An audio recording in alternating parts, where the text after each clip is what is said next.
La petite ville de Narón, en Galice, a mis ses habitants à la diète. À eux tous, ils espèrent perdre 100 000 kilos en 2 ans. C'est au docteur Carlos Pinheiro qu'on doit l'initiative de cette cure d'amaigrissement collective. Nous avons ici des adolescents de 15 à 18 ans qui développent un diabète de type 2, une maladie qui est censée ne toucher que les adultes. Un tiers de la population de la ville est en surpoids, avec toutes les conséquences que cela engendre. Je vais être franc avec toi. Ton surpoids est de niveau 3, ce qui est considéré comme de l'obésité. Pour perdre leurs kilos en trop, les personnes concernées doivent radicalement changer leurs habitudes alimentaires. C'est comme être accro à une drogue. Ma drogue à moi, c'était le sucre. Et j'ai eu du mal à m'en passer.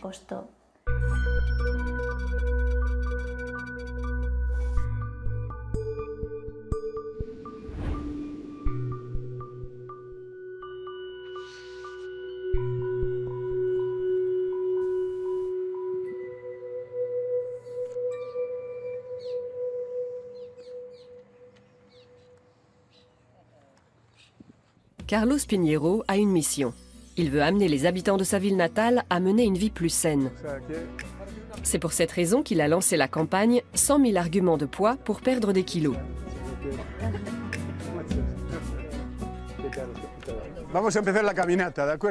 Allons-y, on va marcher jusqu'au bout du sentier. Allez, c'est parti. Les statistiques sont alarmantes. Sur les 40 000 habitants que compte Narón, 9 000 sont en surpoids et 3 000 sont même considérés comme obèses. Pour Carlos Pinheiro, il est grand temps d'agir.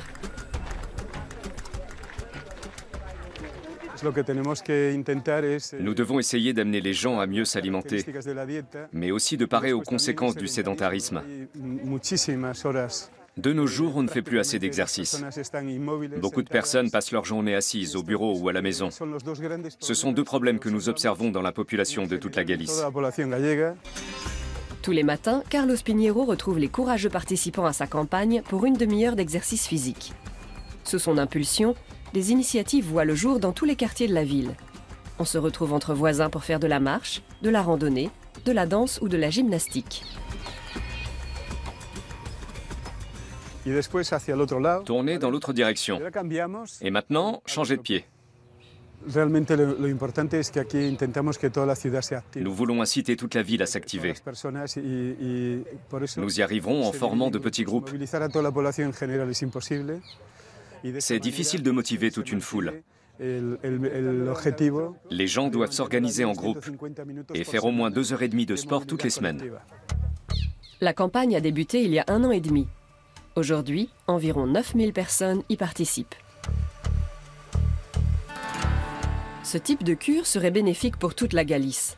Cette région au bord de l'Atlantique détient un triste record avec 43,5% de sa population en surpoids. C'est la conséquence d'une mauvaise alimentation et du manque d'exercice physique. Résultat, les personnes souffrant d'hypertension, de diabète et de maladies cardiovasculaires sont légion.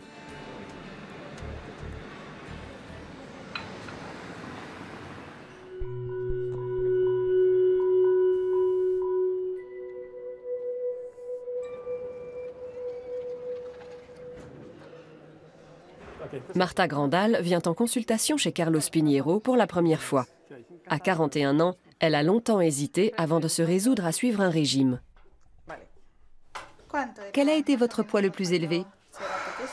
Ça devait être au-delà de 100 kilos, à coup sûr. Enfin, je crois. 93 kilos. 93? Il faut faire quelque chose. Le surpoids de Marta a déjà des conséquences visibles sur son état général. Elle a le souffle court, peine à monter les escaliers et est rapidement hors d'haleine. De plus, les médecins viennent de lui diagnostiquer une arthrose de la hanche.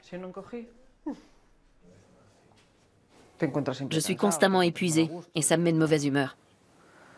Ce n'est pas facile de s'accommoder de tout ce poids. Il faut les porter, ces kilos. Les médecins calculent l'indice de masse corporelle, ou IMC, en fonction de la taille et du poids de la personne. Avec un résultat de 32, l'IMC de Marta est trop élevé. À son âge, il devrait être inférieur à 27. Ces derniers jours, ou disons cette dernière semaine, à quel rythme avez-vous fait du sport? Je n'en ai pas fait du tout. Vous n'avez fait aucun exercice physique au cours des 7 derniers jours? Non, aucun. Alors je mets 0. Au cours de la dernière semaine, avez-vous marché plus de 10 minutes d'affilée? Non, je pense pas. Au mieux, je me suis levée pour aller me faire un café. Vous ne faites pas de pause? Ne serait-ce que 5 minutes histoire de vous dégourdir? En général, je reste assise pendant 7 heures d'affilée. Très bien. Les résultats sont clairs. Vous souffrez d'un surpoids de niveau 3, c'est-à-dire d'obésité modérée. Il est temps de vous prendre en main. Pour améliorer son état de santé, Marta devra perdre au moins 20 kilos. L'industrie agroalimentaire nous fournit des produits transformés bon marché, qui contiennent trop de matières grasses. C'est ce qu'on appelle couramment la malbouffe. Marta ne doit pas se lancer dans un régime traditionnel, mais plutôt revoir complètement son mode de vie et ses habitudes alimentaires.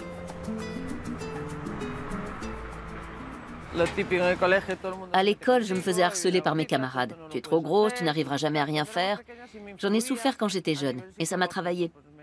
Je me disais que la vérité sort de la bouche des enfants. Du coup, leurs vilaines remarques me mettaient en colère, et je me suis sentie mal dans ma peau pendant mon enfance, et aussi pendant mon adolescence. Mais c'est comme ça, j'ai toujours été costaud, une matrone, comme on disait à l'époque.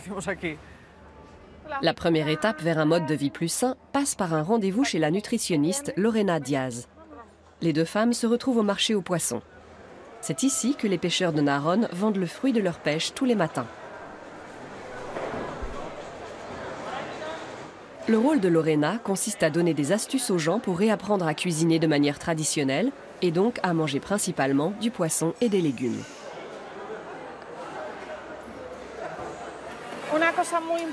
Un des aspects importants est d'acheter des produits de la région.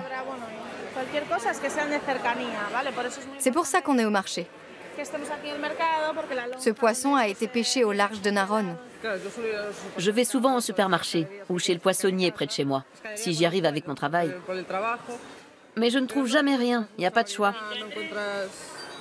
La plupart du temps, je ne sais pas quoi acheter, ni comment préparer le poisson. Il faut toujours s'interroger sur la provenance des aliments et essayer d'aller au marché le samedi au moins, quand tu as un peu de temps. Et je dois faire les courses pour toute la semaine? Oui, c'est ça. Ces 10 dernières années, la crise économique a poussé les gens des régions pauvres de l'Espagne à acheter toujours plus de plats préparés plutôt que des produits frais, au détriment de leur santé.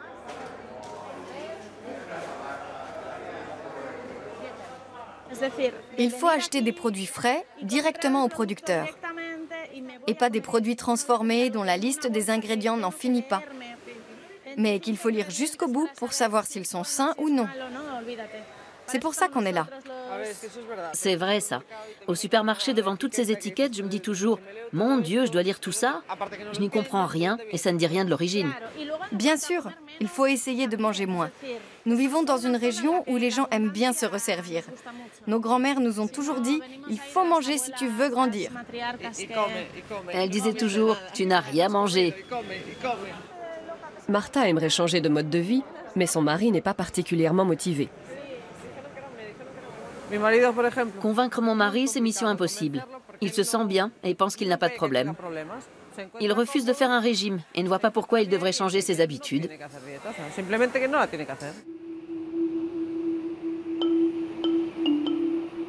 En l'espace de 2 ans, les habitants de Narón prévoient de perdre 100 000 kilos. Pour mener à bien ce projet ambitieux, Carlos Piñero peut compter sur le soutien des chefs cuisiniers locaux. Diego Platas est l'un d'entre eux. Il veut se remettre à cuisiner comme les anciens, à base de poissons et de légumes.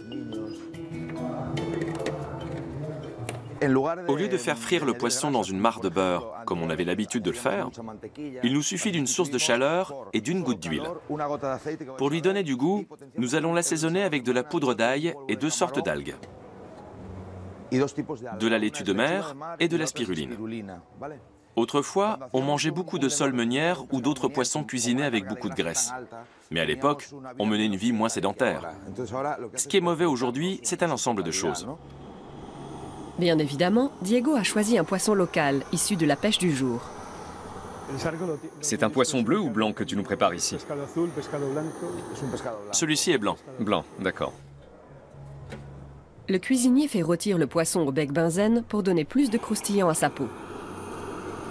Quant aux algues, en plus d'avoir bon goût, elles sont riches en protéines, en iode et en oligo-éléments.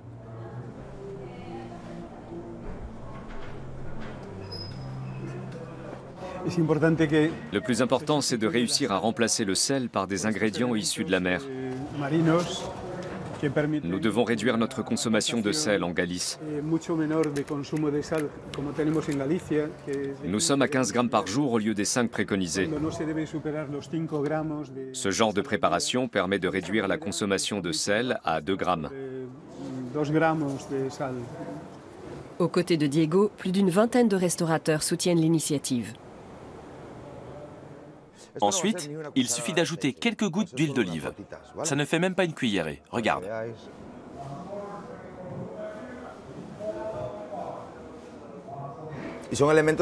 Tous ces ingrédients sont dans notre ADN. Autrefois, on ne mangeait pas d'algues, mais les poissons s'en nourrissaient. C'est de la cuisine basique, rien de bien scientifique. De la nourriture authentique. Les bonnes habitudes s'acquièrent dès le plus jeune âge. C'est pourquoi la municipalité et les établissements scolaires ont demandé aux parents d'accompagner leurs enfants à l'école à pied. Marta a donc abandonné sa voiture pour le bien de ses fils, Carlos et Bruno.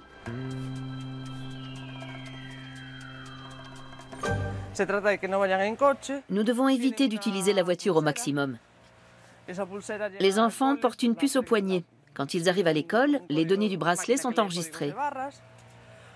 Chaque trajet à pied leur fait gagner des points. À la fin de l'année, ils peuvent convertir leurs points en cadeaux. C'est une façon de motiver les enfants à marcher ou à faire du vélo. L'école n'est qu'à 10 minutes de marche de chez eux. Pour Bruno et Carlos, c'est un début. À 9 et 11 ans, ils sont tous les deux en surpoids.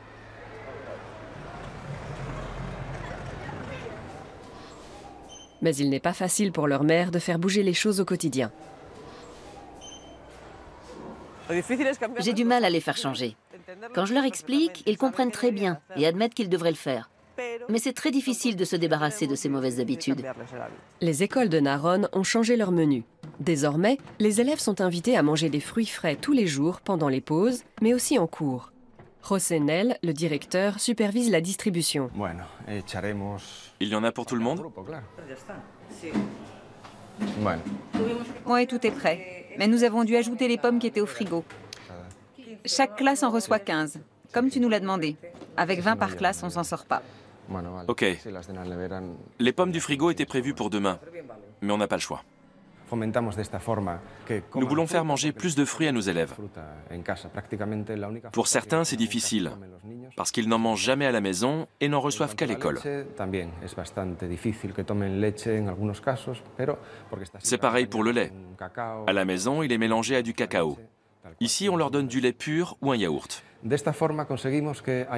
Le but est qu'ils prennent l'habitude de manger des fruits maintenant et qu'ils continuent dans leur vie d'adulte. C'est Carlos, le plus jeune fils de Marta, qui apporte les pommes dans sa classe. L'école interdit aux parents de préparer un goûter. Trop souvent, il ne s'agissait que de bonbons ou autres sucreries pleines d'ingrédients mauvais pour la santé. Résultat, les enfants n'apprécient plus la saveur des pommes. Ils préfèrent désormais celle d'un jus fabriqué de manière industrielle. Les enfants ne cessent de grossir. Il n'y a aucun doute là-dessus. Et c'est un phénomène que l'on observe malheureusement dans toute l'Espagne. Le surpoids est un problème qui est en train de s'installer. Un problème qui coûte cher à la société. En Espagne, 24% de la population est considérée comme obèse. Ça peut sembler énorme, mais les Espagnols sont pile dans la moyenne européenne. En 2014, l'Espagne occupait la 12e place du classement, dominée pour ainsi dire par la Grande-Bretagne. La campagne d'amaigrissement peut aussi compter sur le soutien de la maire, Mariane Ferrero. Elle se livre régulièrement à l'épreuve de la balance avec le conseil municipal. Aujourd'hui, le trio affiche 239,5 kg, soit 10 de moins qu'il y a 1 an et demi. Nous en avons perdu des kilos. À 3, oui. Moi, j'ai repris du poids cet été. Moi aussi. Le poids total reste tout de même important. Nous ne sommes pas le meilleur exemple. Nous savons tous, et moi la première, que nous devons poursuivre nos efforts. Akilto, vous avez perdu du poids? Allez, on vérifie. Comme leurs administrés, les conseillers municipaux luttent contre leurs kilos superflus. Certains prennent ce projet très au sérieux et ont déjà perdu beaucoup de poids. En tant que groupe, nous essayons de changer nos habitudes et prévoyons de la nourriture saine lors de nos réunions, par exemple. La rudesse du climat sur la côte atlantique peut expliquer que les Galiciens aient un bon coup de fourchette. Mais dans le fond, Narón est une petite ville espagnole classique avec les mêmes problèmes de poids que partout ailleurs. Alejandra Medin vient pour une visite de contrôle. À 39 ans, la jeune femme souffre d'une maladie auto-immune rare. À cause de son traitement, elle avait pris beaucoup de poids et a pesé jusqu'à 85 kilos avant de rencontrer Carlos Piñero. Hola, Carlos. Hola, muy buenas. ¿Qué tal? ¿Qué tal? Bienvenida. Gracias. A ver.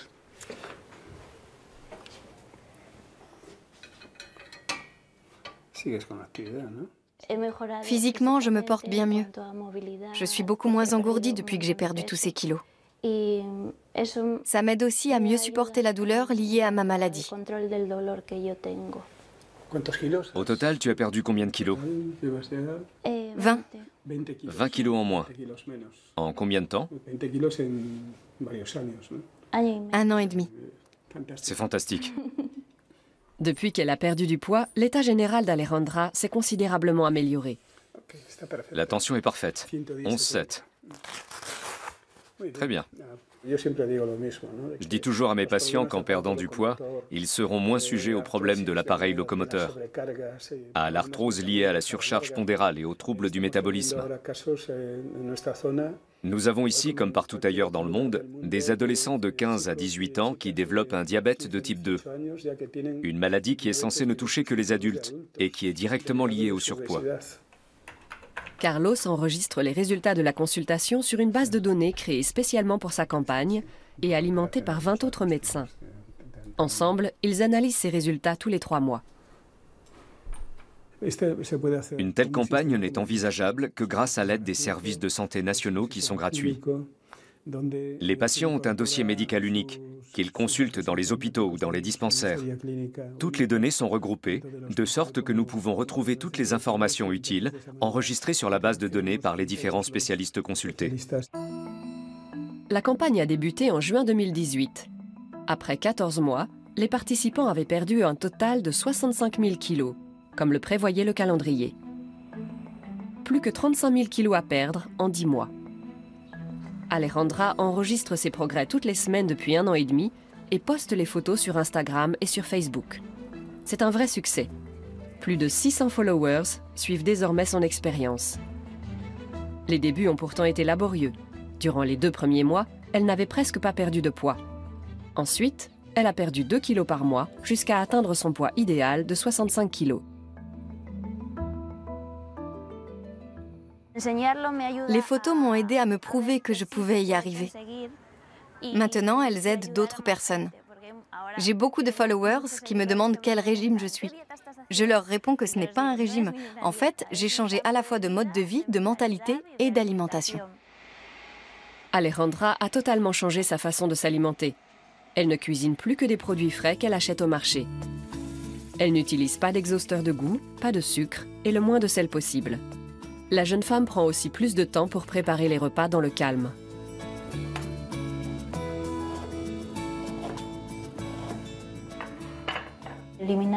D'abord, j'ai éliminé la farine blanche raffinée. Ensuite, autant que possible, les acides gras saturés et l'huile raffinée. Bien sûr, aussi le sucre, ce qui a été le plus pénible. C'est comme être accro à une drogue. Ma drogue à moi, c'était le sucre. Et j'ai eu du mal à m'en passer.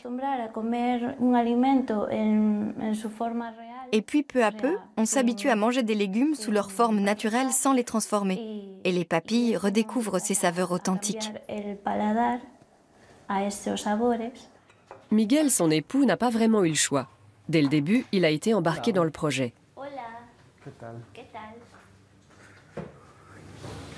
Tu arrives juste à point pour m'aider. Tu peux me couper les fromages en tranches très fines pour le gratin? Miguel a perdu 8 kilos, mais il ne s'impose pas la discipline de fer d'Alejandra. Il mange souvent à l'extérieur et craque pour des sucreries.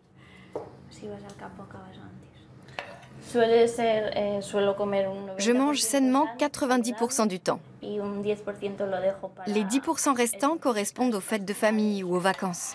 On ne peut pas toujours cuisiner soi-même et il faut parfois se contenter de ce qu'on nous propose. Cette répartition me convient.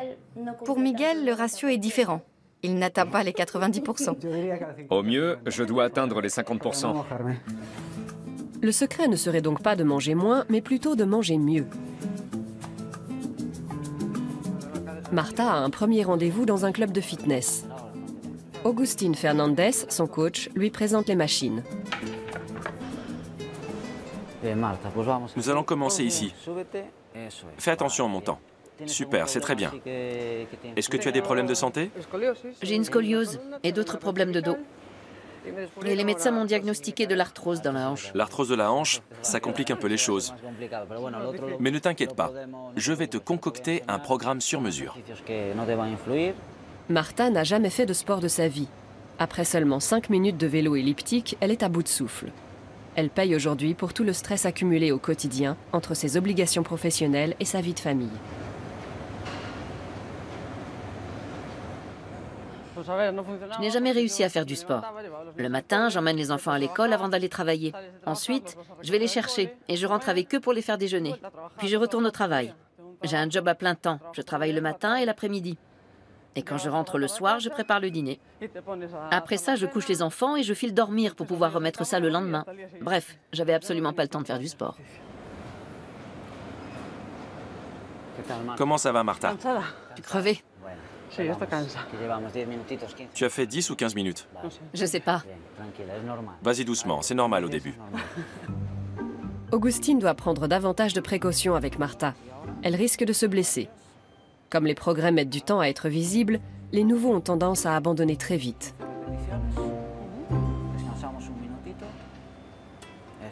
Le corps prend rapidement de mauvaises habitudes. Si nous nous habituons à ne rien faire, il se dégrade. C'est pourquoi nous devons faire de l'exercice régulièrement. Entre 30 et 40 minutes de marche, de footing ou de salle de gym pour maintenir le corps en pleine forme. C'est le seul moyen. Si on ne fait rien, le corps se dégrade de jour en jour et les problèmes de santé apparaissent.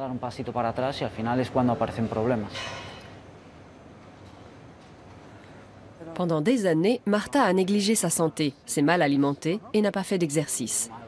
Comme beaucoup, elle souffre du mal du siècle. Aujourd'hui, elle a l'occasion de surmonter sa flemme et sa frousse.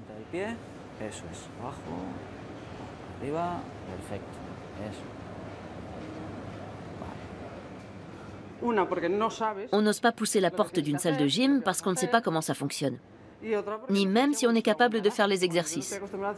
Moi, par exemple, je n'ai jamais fait de sport et je n'ai pas envie de me ridiculiser. Tout ça fait qu'on n'est pas très à l'aise quand on arrive pour la première fois. Oublie ta peur. Tu dois faire de l'exercice et arrêter de penser que le sport n'est destiné qu'aux habitués. Oublie ça. Tu es là pour des raisons de santé. L'idée, c'est de te sentir mieux, d'accord ?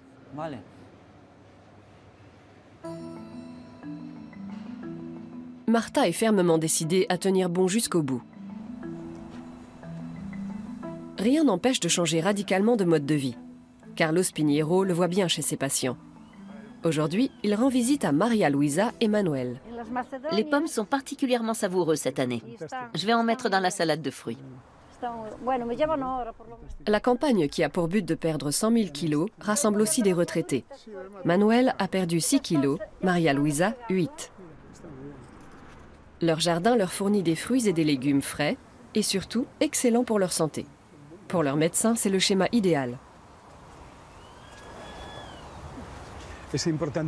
On ne peut qu'inciter les gens à cultiver leur propre potager pour pouvoir se nourrir de toutes sortes de fruits et de légumes frais. Prenons l'exemple du chou. En Galice, on en fait un bouillon. Et ce type de plante potagère permet aussi de prévenir le cancer.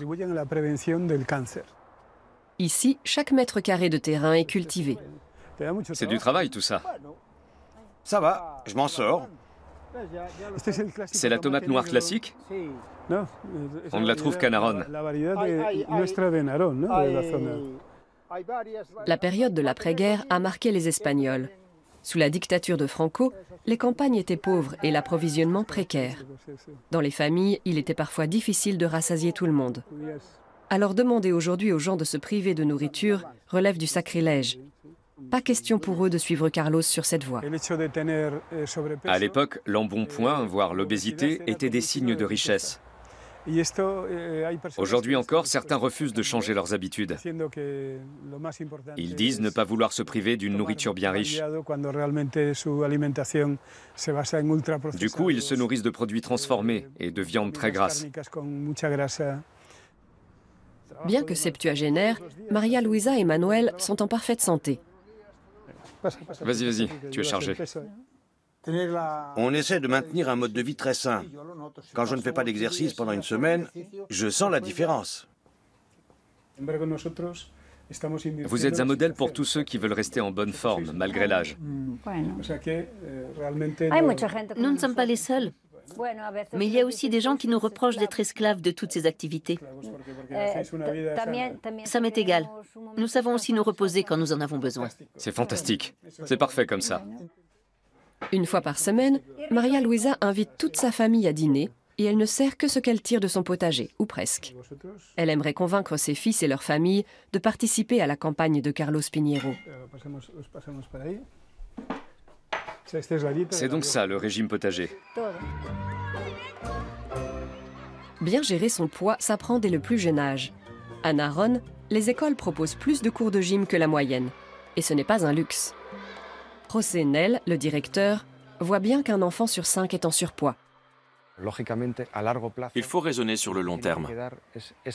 Les enfants acquièrent ici des habitudes comportementales qu'ils vont garder tout au long de leur vie. L'enseignement doit subir une réforme de fond. Fini les longues heures de cours où les élèves doivent rester sagement assis. Place au mouvement. Les enfants doivent apprendre tout en bougeant.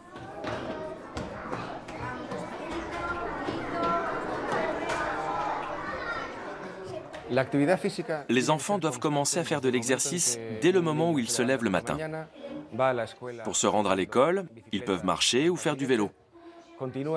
Ça continue dans l'établissement scolaire avec les nouvelles pédagogies dynamiques, l'éducation physique et les activités qu'ils peuvent avoir pendant les récréations. Nous les encourageons également à s'inscrire à des activités extrascolaires. Chez les plus grands, ce discours devient toujours plus difficile à faire passer. Martha en fait l'expérience auprès de ses fils. À la maison, elle se sent bien isolée. Heureusement, Bruno et Carlos aiment le sport et font suffisamment d'exercice. Elle espère que bientôt, ils changeront d'avis sur leur alimentation. Peut-être quand ils verront leur mère perdre du poids.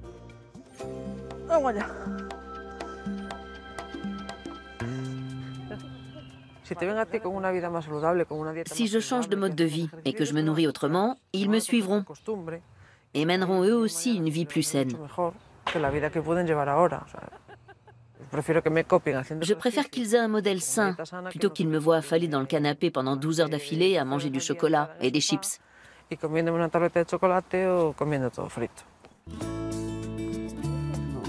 À Narón, la cure d'amaigrissement fonctionne aussi parce que les gens se soutiennent les uns les autres. Alejandra et Miguel préparent une salade qu'ils vont partager avec des voisins. Les participants à la campagne s'échangent régulièrement des recettes, ce qui leur permet d'avoir toujours de nouvelles idées.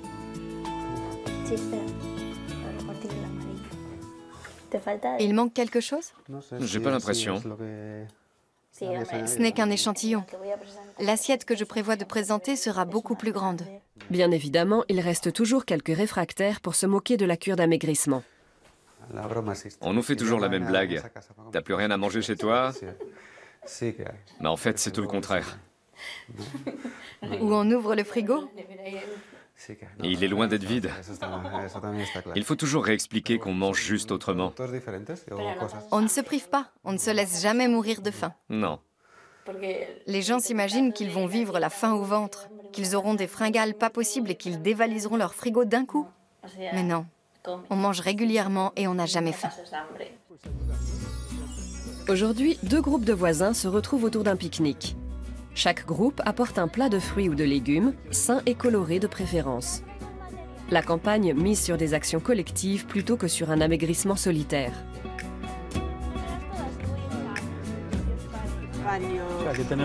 Vous avez tous apporté des fruits. De l'ananas. Oui, l'ananas est essentiel.